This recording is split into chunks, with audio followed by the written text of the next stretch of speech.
There's a new ranger in town, and no, I'm not talking about that guy.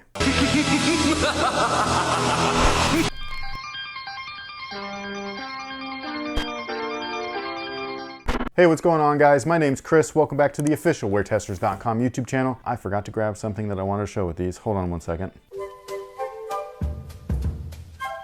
Sorry about that. But today we got a detailed look and breakdown on a brand new model from Serious Player Only. It's their first truly original model where it's not taking inspiration from something from the Kobe line. And this has been dubbed the SPO Ranger. It's a very weird shoe. It's a polarizing shoe, and we'll talk all about it. But first, the box is this guy right here.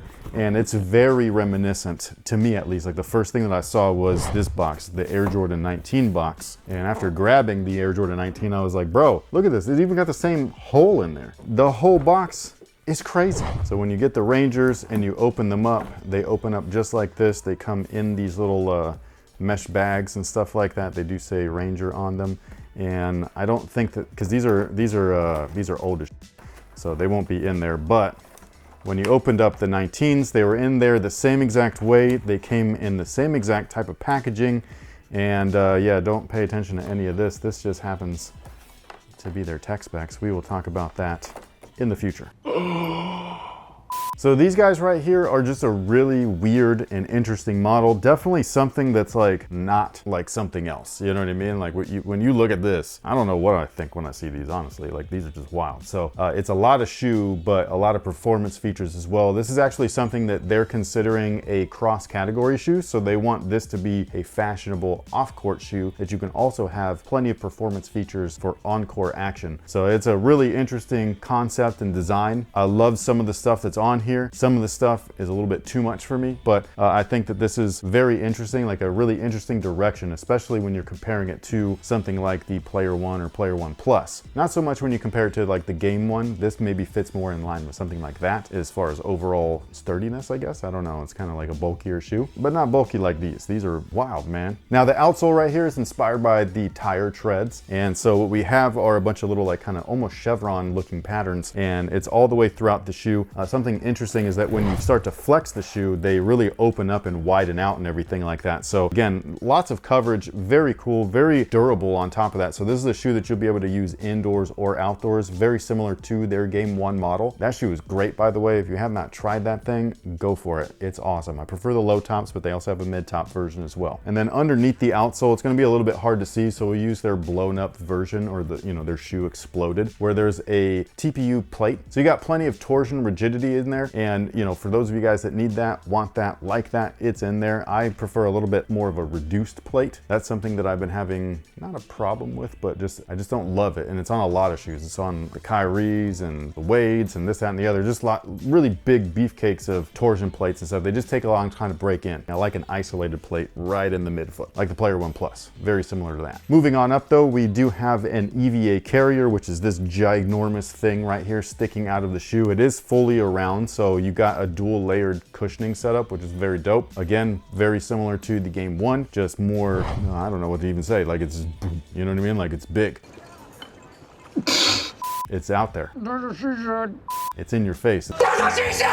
It's not for nothing though. The intent of this ginormous thing right here is actually a midfoot outrigger. So it's supposed to be an anti-rollover machine, essentially. And so if you happen to step on someone's foot, you become unstable, that bumper right there is supposed to stop you so that when their foot removes, you'll be able to plant back down on this side. If you look at any NBA game footage, the majority of ankle rolls are contact injuries. Ankles are not just out there breaking themselves. It's happening because the foot is on top of another foot, and sometimes those feet are moving. You know what I mean? Like, this guy's trying to back while this guy goes forward, and so it's got like that, like pulling a rug out effect from underneath your feet, and then it does this.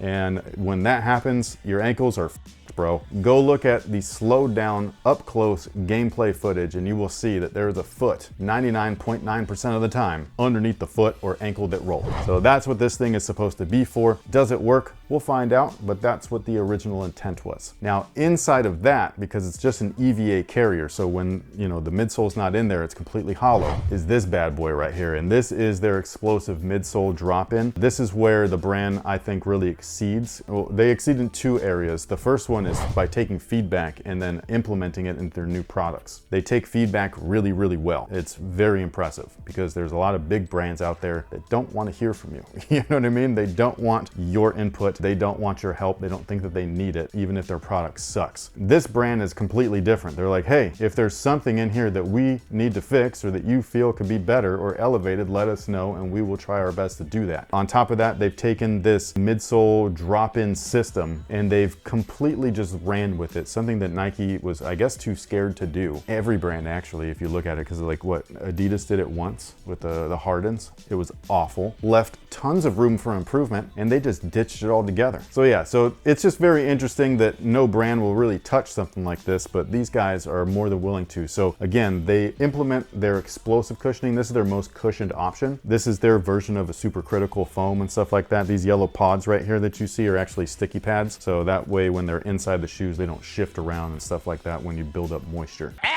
The only downside to this is that they do make a weird sound when you're walking around in these. Like it's like a, you know, and I don't really like love that. Maybe it's just because they're not broken in yet, but that's one of those things that just keep that in mind. On top of that, the graphic that's on here, not only is there a regular sock liner, so it's not just slick, but this guy right here is actually sticky. So it's supposed to stick to your socks. So again, you're not getting shifting underneath the shoe. You're not getting shifting with your foot inside the shoe. And the best part is that if you don't like this, because this actually, believe it or not, is not my favorite midsole option, you could take this out and you can replace it with any of their other options that they've got. So if you want something super lightweight and just foam only, you got their quick system right here. This is actually my second favorite. My first favorite is just like this, but they have the extra pods with the boost looking stuff and then the little blue dot cushion and stuff. Well, I'll show you some B-roll so that you know what I'm talking about. You can even put in their, oh, it's right here. Look at that. I know, how convenient. It just doesn't have the extra plate. Right, so this is also a different foam setup and everything, but this is their support system. So there's an extra support plate. Definitely not something that's needed with this shoe, but just in case you wanted it, there you go. So yeah, they're taking the drop-in system setup and they're really running with it.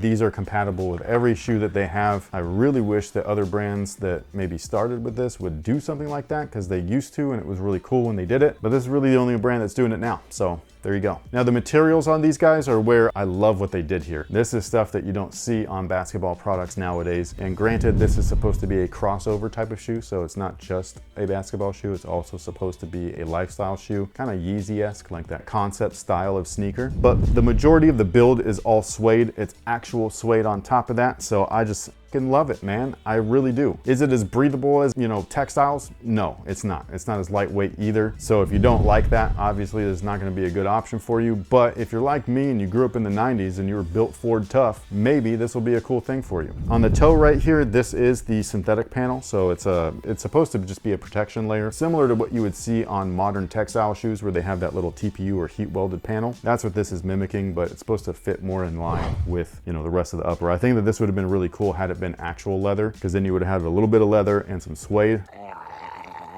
But I still like it nonetheless. The tongue even has suede on it too, which I really like. That's also where a lot of the ventilation is going to be at. So this is an open mesh tongue. It's nice. So I really like it. It's nicely padded as well. I love their laces. They remind me of, remember the Machina? Those laces are still some of my favorite. And these feel very similar to that. They're kind of spongy. Yes, and they don't come untied. It's so nice. Their lacing setup is awesome. It's very much like their Player One Plus, where it goes all the way down to the toe area. It's a mixture between nylon cables, traditional hole punched eye stay, and then these little lockdown flaps right here, right at the flex zones. I just really love this. It's very cool. It's very good on top of that, and I dig it. Something that you can't see very well is just right back here in between the two panels. There's a very thin TPU piece poking through. That's part of their internal heel counter. I do wish that a little bit more of it was visible, just because it would have been nice to be able to see it, but it is nice if they call it out and everything like that. But as far as like main support, the midsole is really it. Like, not only are they a very wide and stable base, but again, they got that anti-ankle rolling thing there, which is interesting to say the very least. You're sitting in most of this, so like you're inside this side, you're inside that side. It's crazy. Now, as far as fit is concerned, they do fit true to size. Whatever you typically wear, that is what I would recommend. I know that their Player One Plus models were a little snug. These don't feel like that. These feel much more normal or natural, more relaxed, if you will. I don't know if that's the materials or if it's just on a different last, but either way, if you're interested in grabbing a pair of these, we'll leave a link to their website down below, and just in case case you're interested. And with all that being said, what do we happen to have for today's question of the day? Do you prefer a great defensive game with lots of hustle plays, guys getting on the floor after loose balls, and a lower score, or a great offensive game where shots are dropping, guys are getting to the rim, and it's fast-paced, high scoring? If it's a great game, it's a mixture of both. You have 5 people on a team. Some of them do the previous description, some do the second option. Okay, but That's if you what had to choose, I'm saying that if it's a great game, it's both. You know what I mean? Like in the 90s, that's what they were doing. They were playing hard on both ends of the floor. You were getting lots of great defensive plays, and you were getting lots of great offensive plays. Look at Kobe, perfect example. I will say, since we've now done 2 seasons for our son, and so like that's the most basketball That you've ever watched. outside of like when you were doing league way back when. Yeah. But even then, I was like camera guy, so it was just like focusing on that more so than getting to enjoy myself. I think the lower scoring games are more exciting just because you're so like amps. The only reason though that those are lower scoring games is because there's a lot of defense. Like that's the emphasis. Using our kids team as an example, there were a lot of times with our matchups that we were mismatched where they could score way better than we could. With those games, I would pull the kids aside and be like, hey, defense is how we're going to win this. You need to stop them from scoring. And they would listen, and it was amazing. And those were great games. They were tough games too. They would win them because they fought so hard. And those, as a coach, I guess, is awesome. As just a bystander or a fan, again, I think it needs to be balanced because when we're talking about a professional setting, you gotta have both. That's where like great teams that do great things on the court, especially in the professional sense, do those 2 things well. There is your offensive players, there are your defensive players. It's a whole ecosystem. The game is a really fun game of chess, you know what I mean? Like fast paced. So if you were to look at something that was just run and gun, and very little defense, like say the Steve Nash, like Mike D'Antoni era of the Phoenix Suns, yes, it's fun, but are they winning? And then there are some coaches where if you look at the offensive side, where their strategy, which is true based off of statistics alone, is that if you put up more shots, you'll make more points, period. Like, because you have just a greater chance of doing that, which again is true, but is that more fun? Because you also could get a lot of misses. Like a lot of people, when we're referencing Kobe, yeah, he has like a really high scoring average, but he has a very high miss average too. You know what I mean? He's shooting a lot. And so like he was unafraid to miss or anything. And I think that that's great. He also played a ton of defense. He was not like laxing on that side. So like a Klay Thompson, when he was healthy, was one of the better of the more modern era of that, where he would play on your best, like the other team's best player on defense, but he can also give you offensive power as well, at least when needed. But sound off below and let us know what your thoughts are in the comment section. On top of that, what do you think about the Ranger? When you compare this to their previous models, how does this stand out besides obviously? Because wow, this is a crazy looking shoe. Thank you so much for hanging out with us. We really do appreciate it. We will catch y'all on the next one. So until then, have a good one.